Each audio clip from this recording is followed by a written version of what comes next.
Okay, so I was asked to make a video about the lineup of Carpinus betulus hedge on stilts.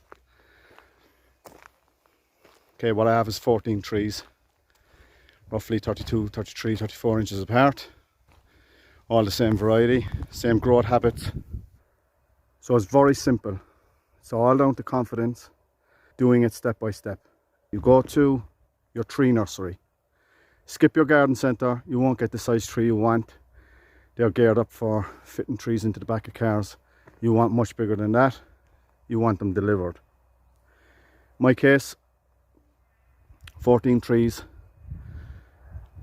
I bought them the end of October, so they came bare root. That means they came just roots. There was no root ball of soil attached, so they didn't come in a pot and they didn't come wrapped in hessian. They came, I wanted the largest Carpinus betulus tree that I could buy that was bare root, which is, in other words, the biggest tree I can buy at the cheapest price, and that can only be done between October and March, the dormant sleeping season. So once they're purchased, you go ahead with the purchase, you're committed now. Plant them at your range that you're comfortable with. As I said, I went with 33, 34 inches apart. The wider you go, the longer it'll take for them to knit together, so you don't want them too close. Once they're planted and they're staked, just let them off for the first year. Let them root in, let them get used to the type of soil and environment that they'll be growing in. Then start trimming up all the growth along the stems,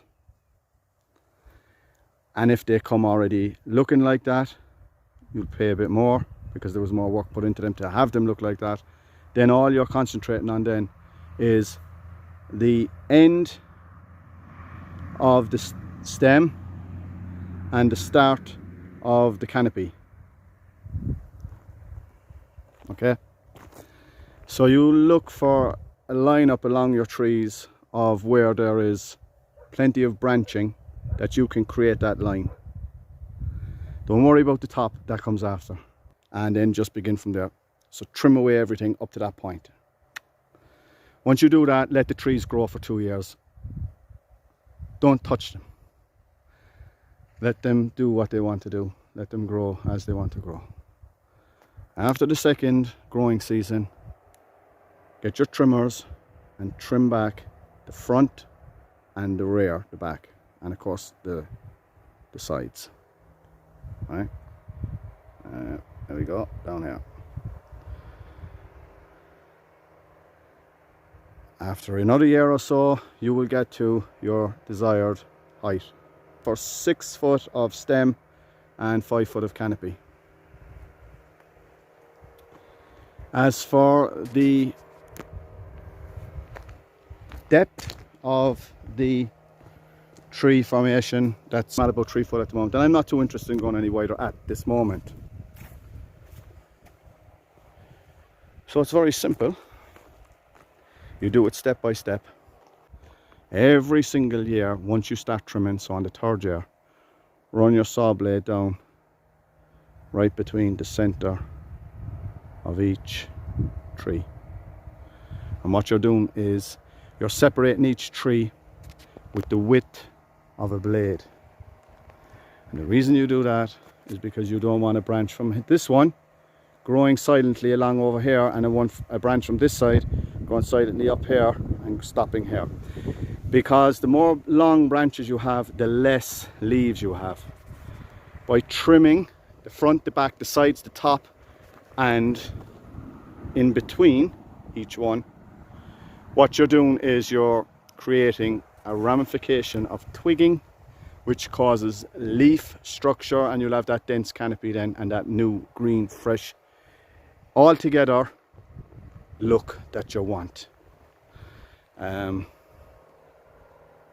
Let's look at a beech hedge over here on my left. Okay, so here is a Fagus savatica purple. Here is a Fagus savatica beech hedge, and look, it's right next to a Carpinus betulus hornbeam. you can see the difference in colour. And there's your leaf on the beech. Now, getting back to this particular point. With this Vega sylvatica green beech hedge, can I make a hedge on stilts with it? Absolutely. All you're doing is coming in and see all these branches, you're trimming them out, trimming out all this, trimming out all this, and this, and then you get to a level here where you stop.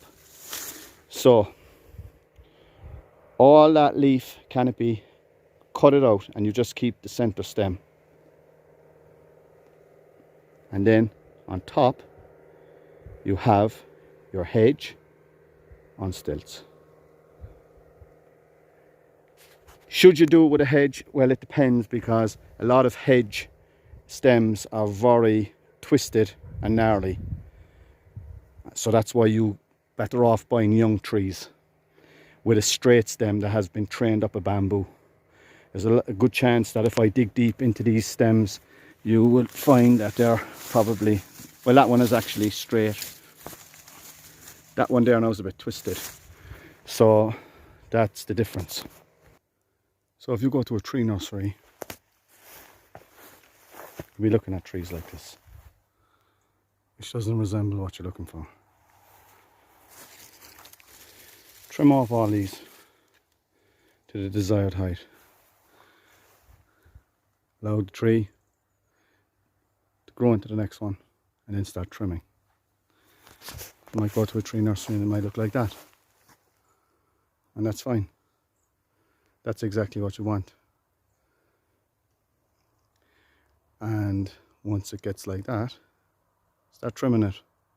A couple of years, it'll look exactly the same as the ones above. Now this one is Tilia cordata, but the species of tree, the variety of tree, doesn't matter.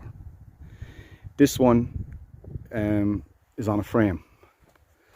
So basically, and I have made a video on this, so if anyone really wants to go back to the early days when I started out making videos, you'll see the way a pleached tree can be made. And you do it when the branches are supple and new growth is just thrown out, and then you can stretch out each branch. This one is 6 foot high, so for the foliage from the top here, the bottom is 6 foot, and then you have an 8 foot stem.